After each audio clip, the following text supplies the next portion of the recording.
BJP സംസ്ഥാന അധ്യക്ഷൻ രാജീവ് ചന്ദ്രശേഖർ നമുക്കൊപ്പം ടെലിഫോൺ ലൈനിൽ ചേരുന്നു. ശ്രീ രാജീവ് ചന്ദ്രശേഖർ, പ്രതീക്ഷിക്കാത്ത അപ്രതീക്ഷിതമായ ഒരു അറ്റാക്കാണിത്. വലിയ ഭീകരാക്രമണമാണ്, രാജ്യത്തിനേറ്റ വലിയ മുറിവാണ്.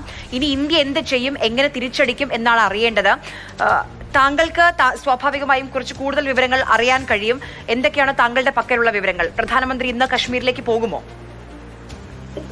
ആദ്യം എനിക്ക് പറയാനുള്ളത്, ഇത് ഒരു ദുഃഖമായ ഒരു ദിനമാണ്. ഈ നിരപരാധി ഒരു സാധാരണക്കാര് അവർ സഞ്ചരിക്കാൻ പോകുന്ന ഒരു കുടുംബത്തിന് ഒപ്പം പോകുന്ന എത്രയോ ആൾക്കാരെ ഈ ഭീകരവാദികൾ ഒരു ദുഃഖമായ ദിവസമാണ് ഇന്ന്.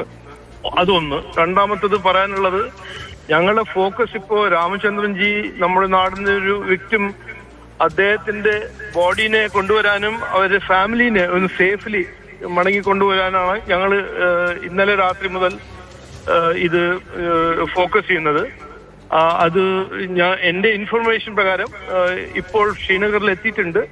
ബോഡി 11 മണിക്ക് ഡൽഹിയിലെത്തും. എന്നിട്ട് അവിടുന്ന് ഒരു 7:30 മണി 8 മണിയാവുമ്പോൾ കൊച്ചിയിലെത്തും. അതാണ് ഞങ്ങൾ ഒരു പ്രധാനപ്പെട്ട ഇപ്പോ താങ്കൾ ശ്രീ രാജീവ് ചന്ദ്രശേഖർ, താങ്കൾ ഈ രാമചന്ദ്രന്റെ കുടുംബവുമായി താങ്കൾക്ക് സംസാരിക്കാൻ കഴിഞ്ഞിരുന്നോ?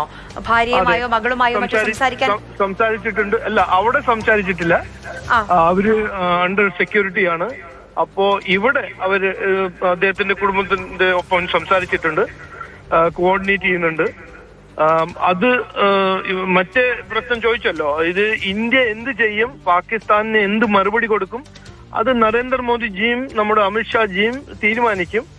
അത് റൈറ്റ് ടൈമിൽ റൈറ്റ് റെസ്പോൺസ് നമ്മുടെ ആം ഫോഴ്സസ് കൊടുക്കാൻ കഴിവുണ്ട്. അത് എനിക്ക് ഫുൾ കോൺഫിഡൻസ് ഉണ്ട്, 100% കോൺഫിഡൻസ് ഉണ്ട്. പാകിസ്ഥാന് ഇന്ന് ഇന്ത്യ ഒരു ലെസൺ പഠിപ്പിക്കും എന്ന് അതിൽ എനിക്കൊരു സംശയമില്ല.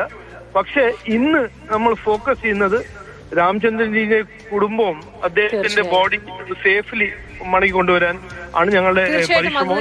ഇന്ന് നമ്മൾ ശ്രദ്ധ കൊടുക്കേണ്ട മലയാളികൾ എന്ന നിലയിൽ അദ്ദേഹം പറഞ്ഞത് പുതിയ വിവരമാണ്. ഇന്ന് രാത്രി 8 മണിയോടുകൂടി ഭൗതികദേഹം നാട്ടിലേക്ക് എത്തിക്കുമെന്നാണ് രാജീവ് ചന്ദ്രശേഖർ പറയുന്നത്.